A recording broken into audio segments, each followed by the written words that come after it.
Hi ඔයාලට කොහොමද මගේ වීඩියෝ බලන ඔයාලව සාදරයෙන් පිළිගන්නවා. අද වීඩියෝ එකේදී මම ඔයාලට පෙන්වන්න හදන්නේ නගෝයා අයිචිගෙන් එකේ තියෙන ලස්සන තවත් පාර්කයක්. ඒ පාර්ක් එකේ සකුරා මල් පිපිලා තියෙනවා තමයි ඔයාලට මට පිටිපස්සෙන් පේන්න තියෙන්නේ. තව මෙතන මට ඔයාලට කියන්න පුංචි දෙයක් තියෙනවා. ඒ දේ තමයි මෙතන මිනිස්සු අපි වගේම තමයි. ඉතින් වෙන විශේෂ දෙයක් නැහැ. මේ ජපන් ජාතිකයෝ කියලා මහලුකුවට මට ඔයාලට කියන්න දෙයක් නෑ. හැබැයි එයාලගේ නිදහස විඳිනවා කියලා තමයි මට පෙන්වන්න ඕනේ. එතකොට අපේ අම්මා තාත්තලා අපි මෙච්චර කල් කරවුවේ මොකද්ද කියලා මට සාමාන්‍ය බහුතරයක් අයගේ එයාලා ජීවත් වෙන්න උත්සාහ කරලා විතරයි තියෙන්නේ. හැබැයි මේවා දකින්න මම හිතනවා අපේ අම්මා තාත්තා මගේ අම්මා තාත්තා දවසක ජීවත් වෙන්න උත්සාහ කරනවනේ මේ ජීවත් වෙනවා කියන්න පුළුවන් විදිහට මම යාලව පරිවර්තනය කරයි කියලා. ඉතින් මම මේ වීඩියෝ එක ඔයාලට පෙන්වන්න දාන්නේ. ඔයාලත් පොඩ්ඩක් බලන්න මෙහි මිනිස්සු හම්බ කරනවා තමයි. හැබැයි හම්බ කරන සල්ලි තමන් වෙනුවෙන් වියදම් කරලා එයාලා ජීවිතේ ලස්සනට විඳිනවා. විඳිනවා කියන්නේ එයාලා හම්බ කරපු සල්ලි වලින් කාලා බීලා එයාලගේ ජීවිතේ ලස්සනට නිදහසේ ගත කරනවා. මොකද මිනිස්සු ඉපදුනේ වැඩ කරන්නම නෙවෙයි.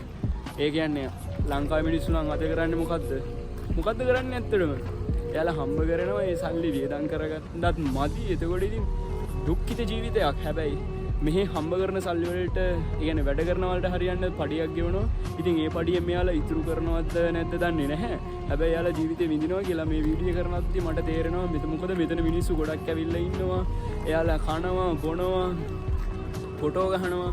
ඉතින් ඒ වගේ ලස්සන ජීවිතයක් ගත කරද්දී අපි ලංකාවේ මිනිස්සු විදිහට මොකද කරන්නේ? අන්න එතන ප්‍රශ්නයක් තියෙනවා. හැබැයි අපි ඔක්කොටම දවසක හරියන්න ඕනේ කියලා ගමන් මම මේ වීඩියෝ එක අවසන් කරනවා. ඉතින් මේකෙන් ඔයාලට ගන්න තියෙන දේ තමයි ඔයාගේ අම්මා තාත්තා දැන් දුක් විඳිනවා ඇති. හැබැයි ඔයා ගන්න එක තීරණයකින් එයාලගේ ජීවිතේ සාර්ථක කරවන්න පුළුවන්.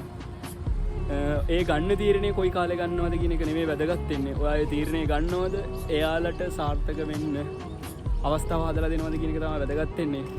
ඉතින් මේ වීඩියෝ එක බලන ඔයා ජීවිතේ ඔයා වෙනුවෙන් තීරණයක් ගන්න දවසක ඔයාලගේ පවුලම ගොඩයයි කියලා මට කියන්න පුළුවන්. මහලොකු දේවල් කියන්නේ නැහැ. ඉතින් අද කතාව මෙතනින් අවසන් කරන ගමන් නැවත වීඩියෝ එකකින් අපි හමුවෙමු කියලා මං යනවා. ගුඩ් බයි.